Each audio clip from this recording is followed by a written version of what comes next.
Institut za zaštitu majke i deteta, dr. Vukan Čupić, dobio je fiberoptički endoskop, zahvaljujući kome će se na neinvazivan način dijagnostifikovati i lečiti problemi gornjih disajnih puteva kod dece. Novi endoskop vredi 30.000 evra i donacija je kompanije Holcim, njenih kupaca i humanitarne organizacije Naša Srbija i omogućava da se godišnje bezbolno, bez anestezije, pregleda između 500 i 1000 mališana. Aparat će od sutra biti u funkciji, a po rečima načelnika ORL službe Vladana Šubarevića, ovaj savremeni uređaj sada je standard u svim ozbiljnim bolnicama.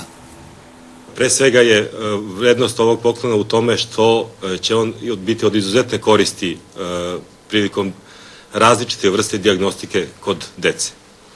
Naime, ovo je jedna neinvazivna metoda gde vi na jedan bezbolan način možete da zavirite u sve uglove i sve kutke kod deteta, govorim pre svega o našoj regiji, znači gornjih disajnih puteva.